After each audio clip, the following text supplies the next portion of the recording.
bahkan menurut kebiasaannya pada hari Sabat ia masuk ke rumah ibadat lalu berdiri hendak membaca dari kitab suci.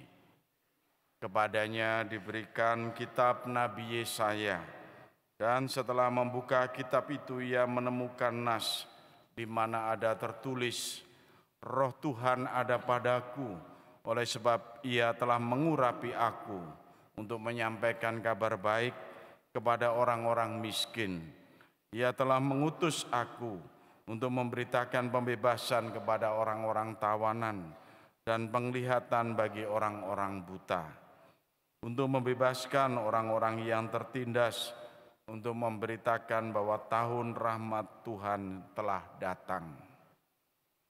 Kemudian Yesus menutup kitab itu dan mengembalikannya kepada pejabat lalu duduk. Dan mata semua orang dalam rumah ibadat itu tertuju kepadanya.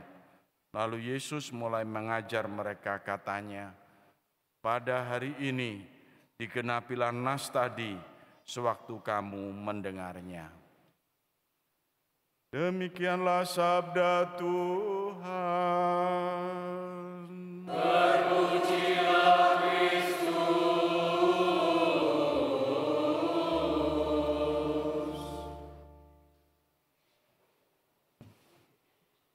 Ibu bapak, saudara-saudari yang terkasih, bentar lagi di kalender kita itu ada perayaan Imlek ya. Saya ngomong yang kontemporer, kontekstual saja. Imlek jatuh 29 Januari 2025 gitu ya. Hari Rabu minggu depan. Tapi sudah persiapannya sudah jauh-jauh hari. Itu ada umat Katolik tanya, mencobai romonya atau mencobai gereja Katolik? Romo boleh enggak ini orang Katolik merayakan Imlek? Ini pertanyaan enggak gampang, tapi juga pertanyaan juga enggak sulit. Gitu. Saya mengatakan boleh saja, karena itu kita merayakan bersama saudara-saudara yang merayakan itu sebagai bagian dari sebuah budaya. Bukankah kalau kita merayakan tahun baru, yang merayakan itu bukan dasar agama, tapi memang sudah menjadi milik seluruh umat di penjuru dunia, semuanya merayakan tahun baru Masehi. Ya. Jadi kalau kita merayakan Imlek itu kita merayakan bukan menyembah dewa dewi tertentu, tapi kita itu merayakan tahun baru Tionghoa. Kita merayakan tahun Imlek itu merayakan budaya Tionghoa. Kita merayakan kegembiraan bersama saudara-saudara kita yang lain. Gitu. Karena memang kalau dalam hitungan itu dimulainya musim semi, menjadi musim pengharapan yang berasal dari sebuah tradisi Tiongkok kuno, ya, yang berasal dari tradisi agraris sana. Tahun kumpul keluarga, tahun untuk memulai, untuk bertanam, tahun berharap betul mendapatkan rezeki yang berlimpah. Itu dalam hitungan kalendernya mereka. Dan ini semua ada kitabnya gitu, Bapak Ibu saudara-saudari, sehingga kalau kemudian ada aturan ini dan itu dan sebagainya ya, kita bisa melihat Konfusius itu menyarikan dari buku Babon tradisi kuno, lalu dia menyarikannya menjadi yang kita kenal dengan kitab I Ching, kitab perubahan, kitab keselarasan, kitab harmoni gitu ya. Atau dari Tao itu menjadi Tao Te Ching, terkait dengan bagaimana harus dijalin dengan harmoni hidup dengan alam. Ini kan yang bagus juga. Jadi gambaran untuk memulai sebuah siklus dengan memohon dan bersyukur. Makanya ada ajaran-ajarannya itu kita kenal. Pertama itu menghormati leluhur. Yang kedua terkait dengan menghargai keluarga. Yang ketiga itu terkait dengan menjaga keharmonisan hidup dengan alam. Lalu saya tanya kepada ibu yang tanya ini, Kalau mudik apakah ikut pulang mau ketemu dengan saudara-saudari? Iya, kesempatannya libur panjang, jadi kalau mudik ya pasti ketemu dengan keluarga. Lah itu juga merayakan enggak itu kalau mudik itu ya, pada saat perayaan Idul Fitrian itu. Jadi bukan merayakan Idul Fitrinya, tapi merayakan perjumpaan keluarganya, silaturahminya yang penting. Ini kita harus kemudian menjadi cukup bijak ya Bapak Ibu saudara-saudari. Karena bisa membedakan mana yang budaya, mana yang agama, ajaran dan keyakinan.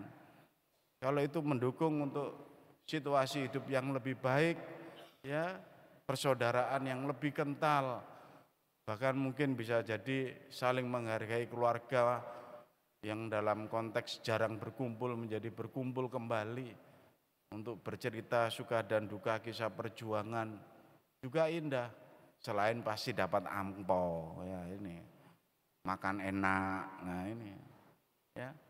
Tapi itu yang perlu, nilai-nilai yang dilihat sebagai orang Katolik kita ini juga terbuka atas apa yang indah dan yang baik yang Tuhan ajarkan juga. Ini yang menjadi ajaran dari Ad Gentes itu ya, kepada segala bangsa. Maka Katolik itu bukan milik agama Yahudi. Agama kita itu menjadi disebarkan untuk semua orang dan semua bangsa. Dan itu yang lalu menjadi kekuatan kita. Maka Bapak Ibu saudara-saudari yang terkasih, hidup orang Katolik juga punya sumbernya. Kita ini juga punya bukunya ya, yang kita kenal dengan Alkitab itu. Perjanjian Lama dan Perjanjian Baru. Kalau bangsa Yahudi hanya mengakui Perjanjian Lama yang disebut dengan kitab Torah Musa, yang dalam bacaan pertama itu dibacakan saja begitu menyentuh. Ya, dalam kitab Nehemia itu dibacakan bagaimana Esra itu hanya membacakan. Tapi ini kan momennya digambarkan di situ bahwa Esra itu tidak berkhotbah. Digambarkan orang yang pulang dari pembuangan rindu mendengarkan sabda Tuhan, rindu mendengarkan Taurat Musa ini. Sehingga saat digambarkan bagaimana mereka dibacakan mulai pagi sampai siang itu, mata mereka berkaca-kaca, kerinduan untuk memperoleh dan mendengarkan kekuatan sabda Tuhan. Kita ini menjadi pengikut Kristus karena mengenal Kristus dari Perjanjian Baru, dan itu digambarkan di dalam bacaan Injil ya. Bagaimana Lukas itu menyatakan, sungguh aku akan menulis kepadamu Theophilus yang mulia tahapan-tahapan ya, gambaran sabda Allah dengan peristiwanya yang teralami oleh Yesus dan para murid-muridnya itu.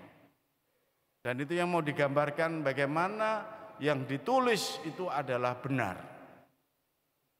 Ini lalu kita bisa melihat memang menjadi orang Katolik itu Anda dan saya itu diberi sebuah buku pegangan, sebuah pedoman hidup yang sungguh-sungguh menjadi relnya hidup kita juga di zaman ini gitu ya. Bagaimana itu menjadi sumber, menjadi rujukan yang jelas. Yesus, hidupnya, ajarannya, dan lalu tradisinya juga ada di dalam Perjanjian Baru.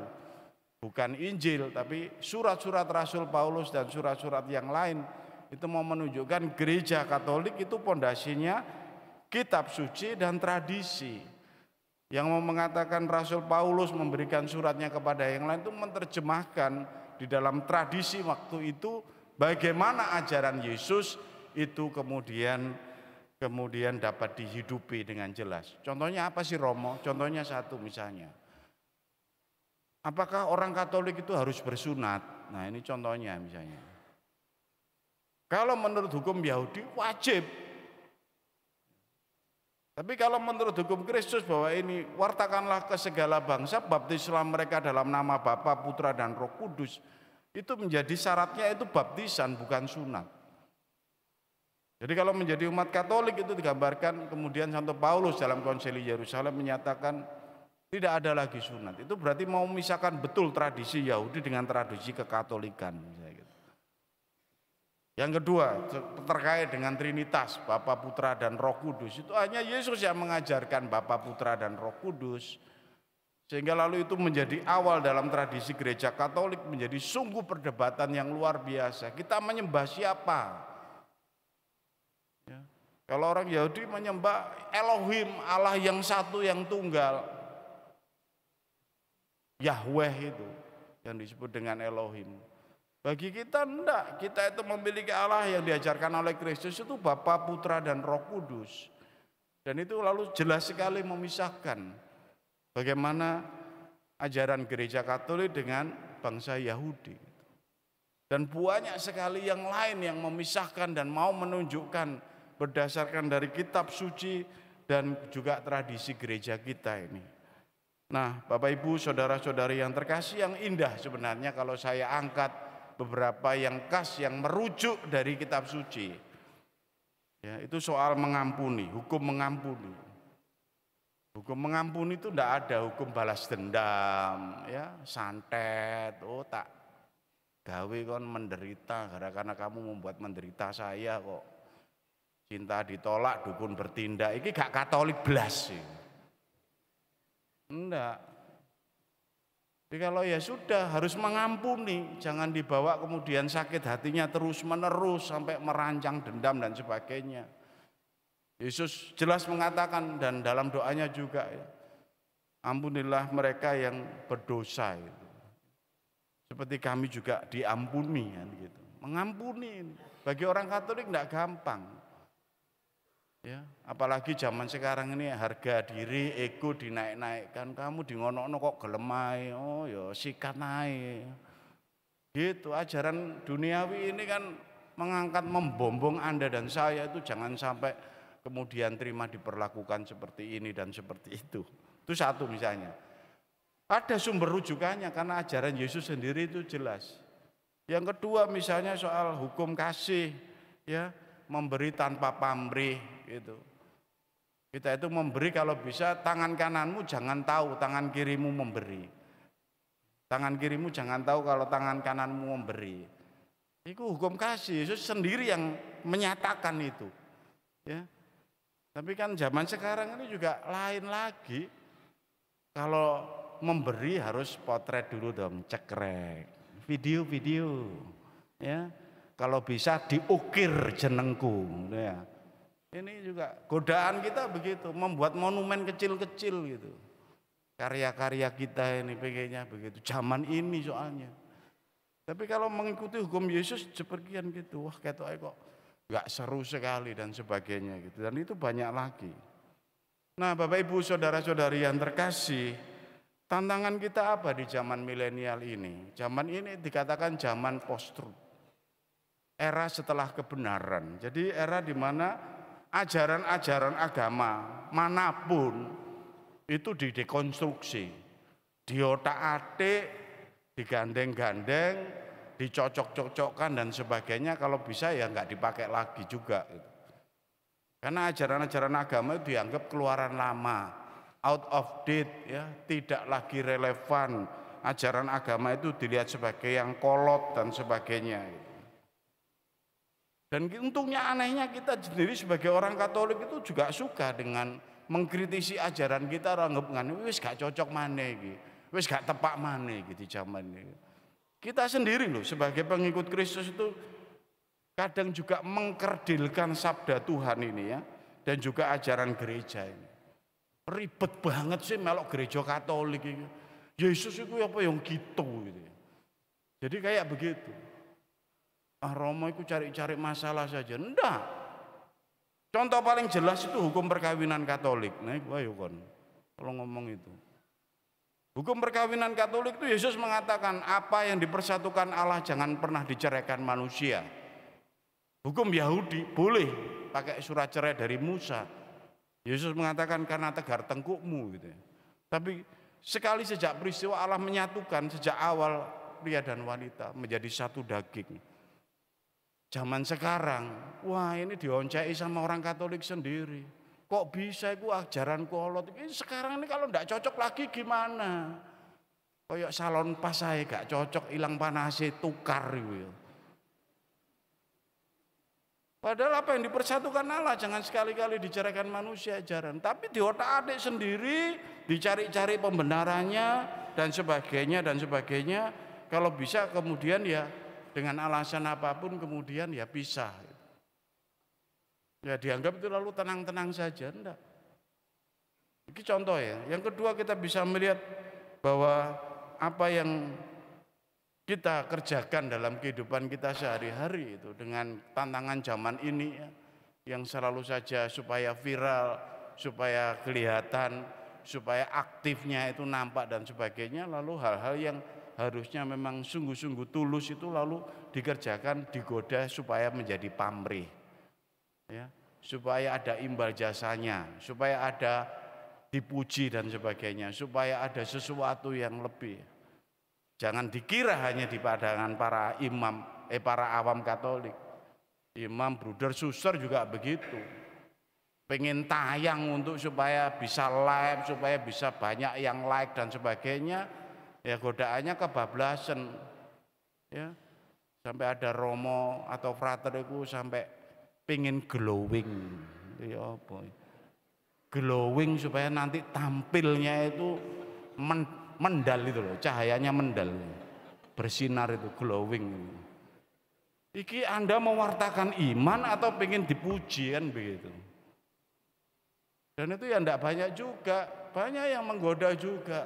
Ayo Romo, tampilannya ben tambah ganteng Romo, dibuat glowing, nanti buat ini, buat itu. Bukan ajarannya yang dilihat, orangnya. Enak penampilannya dan sebagainya. Nah ini Bapak Ibu saudara-saudari yang terkasih, godaan zaman ini kita bisa otak-atik ajaran kitab suci, lalu kita bisa hanya otak-atik gatuk untuk sesuai dengan kebutuhan dan kepentingan kita. Mari kita kembali untuk mengokohkan bagaimana sabda Tuhan. Yesus sendiri mau mengatakan dia menghargai, aku tak akan menghilangkan satu iota pun dari ajaran Taurat gitu ya. Sehingga dia datang setiap kali, dia selalu saja membaca kitab suci. Itu mau menunjukkan dia mau menggenapi dari perjanjian lama. Dan pertemuan-pertemuan kita sebagai orang beriman itu selalu juga diperdengarkan sabda Tuhan, dibacakan gitu ya. Nah ini kalau zaman ini tantangan yang terakhir itu adalah bagaimana Anda punya kitab suci, sudah ada di HP Romo. Ya di HP ini kadang-kadang itu mau mijet yang mana kan bingung, enggak bisa seperti rolas gitu. Ya, enggak bisa seperti putar sendiri, enggak. Anda harus mengetik dan sebagainya. Tapi ada yang mengatakan saya sumpek, ya sudah pegang kitab sucimu, bukumu itu, ya berdoa pada Bapa, buka terusan lola enak nih punya dibuka gini. Iso tadi HP dibuka, gak iso. Baca saja kitab yang setelah Anda doa itu, kalau Anda lihat saja, baca, renungkan. Jangan-jangan Tuhan menghendaki engkau harus seperti itu di dalam kitab suci sebagai pedoman. Bapak, saudara-saudari yang terkasih dalam Kristus, mari kita kokohkan ya hidup kita dengan ajaran-ajaran dalam sabda Tuhan ini ya, di tengah situasi saat ini yang kita hadapi dengan banyak hal dari medsos, komentar-komentar negatif, bisa jadi sindiran-sindiran dan sebagainya, dan kita diajak untuk menghormati sabda Allah ini di dalam kehidupan kita. Saya menyapa Anda yang hari-hari ini mungkin merasa kering hati Anda atau merasakan kegelapan, merasakan mungkin tidak ada solusi dalam hidup Anda, atau merasakan membutuhkan kekuatan yang lebih untuk bisa menuntun di saat-saat ini.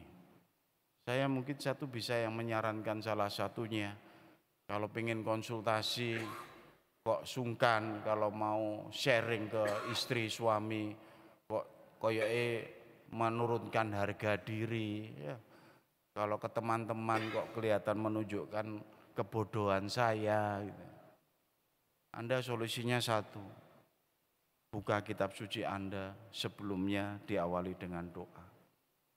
Temukan pedoman kehendak ilahi Tuhan melalui sabdanya bagi Anda yang sangat membutuhkan. Ibu Bapak, saudara-saudari, semoga kita semakin diteguhkan dengan firman Tuhan, selalu dibimbing dalam menghadapi jalan hidup kita, dan melalui sabdanya kita dilindungi hidup kita dan keluarga kita. Berkat Tuhan menyertai kita semua.